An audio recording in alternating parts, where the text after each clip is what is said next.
ચાલો. નમસ્કાર મિત્રો, હું અજય કોટક, જાગૃત નાગરિક અને એક પ્રોફેસર તરીકે આજે આપની સમક્ષ એક સબ્જેક્ટ લઈને આવ્યો છું.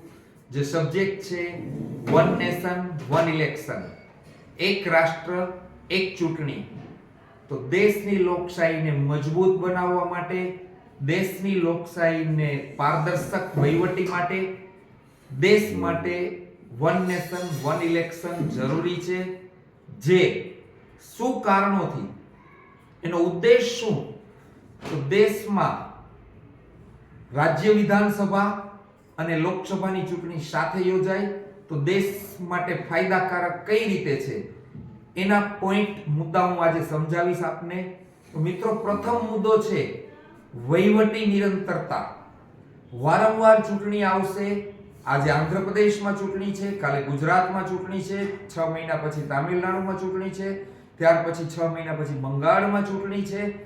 તો આ ચૂંટણીને લીધે દેશમાં વિકાસ કાર્યોને બ્રેક લાગે છે. તમે કહેશો કઈ રીતે? તો આદર્શ આચાર સંહિતા લાગુ કરવા માટે વિકાસ કાર્યોને બ્રેક મારવી પડે છે. આચાર સંહિતામાં 2 મહિના માટે કોઈ કાર્યો થતા નથી.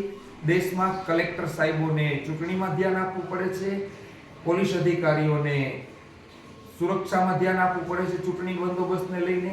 એટલા માટે લોકોને કામમાં તકલીફ પડે છે.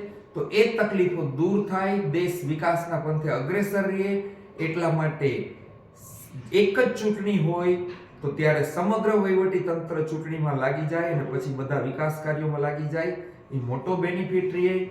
બીજી વસ્તુ, લોકોની જાગૃતિ વધશે. આજે જે જાગૃતતા નગરપાલિકાની ચૂંટણીમાં, વિધાનસભાની ચૂંટણીમાં હોય છે, જાગૃતતા લોકોમાં લોકસભામાં નથી આવતી.